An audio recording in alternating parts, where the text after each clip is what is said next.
with meteorologist Julie Henricks. Well, good morning. As we start off the day today, we've had just a little bit of energy across our area. A lot of energy down to the south of us, producing rain showers from the Gulf Coast all the way up into the New England area. But our focus has been on this frontal boundary that we knew would kind of press into the area. Ahead of it yesterday, we had some of those showers and thunderstorms, brief downpours in some areas in the Wabash Valley yesterday.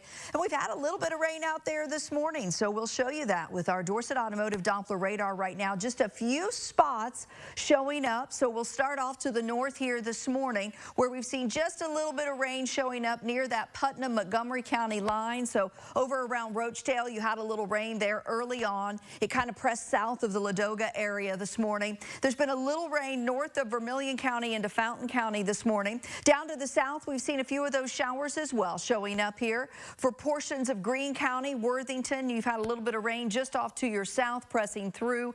And again, this is all kind of slowly working its way out this morning. So as you head out the door, it depends on where you are as to whether or not you're leaving early and you'll see any rain. By the time most of us head out, it'll all be gone. And this afternoon, mostly sunny skies valley-wide. Now, while we can't rule out an extremely isolated little shower out of a cloud today, the majority of us will stay dry, and our temperatures today will be climbing into the mid-80s. Futurecast, again, does pick up on that possibility. As we get into the afternoon hours, you'll notice just a few blips of green showing up here. Once again, a couple clouds could build, maybe produce a sprinkle, not like yesterday. Yesterday, we had the energy to create some brief downpours and even a few thunderstorms. That wouldn't be the case today, and I really think most of us are going to stay dry from here on out through the end of the week, and that includes tomorrow as well, and as we get into the start of the weekend. If you've got things going on Saturday, no worries, you're going to be dry as we begin the weekend Saturday with warm summertime temperatures. Now, speaking of warm,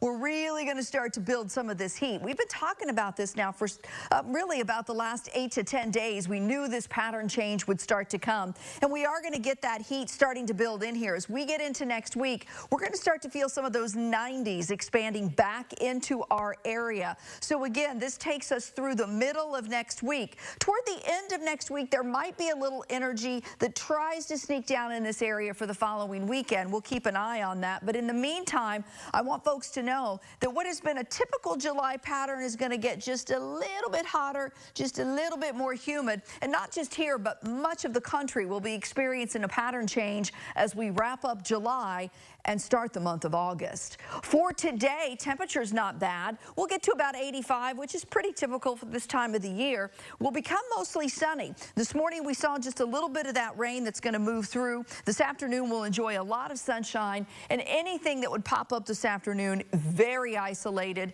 and not like yesterday's brief downpours or thunderstorms. Tonight, mostly clear as we go through the overnight hours, and tomorrow morning, we start in the upper 50s, a comfortable beginning to what will be a warm Friday, but again, typically warm at 86 degrees. Dry for your Saturday, but Sunday, not so much. If you've got to pick the 2 weekend days to be outside, pick Saturday for sure. As we get into next week, some scattered rain chances each day, and there you see those 90s we've been talking about. They're going to start to show up on those thermometers across the Wabash Valley. And not just the 90-degree readings, but then you're going to factor in some of that humidity too. And so those heat index values make it feel even more uncomfortable next week. So people might next week be looking for places to keep cool. That is true. Okay. All right.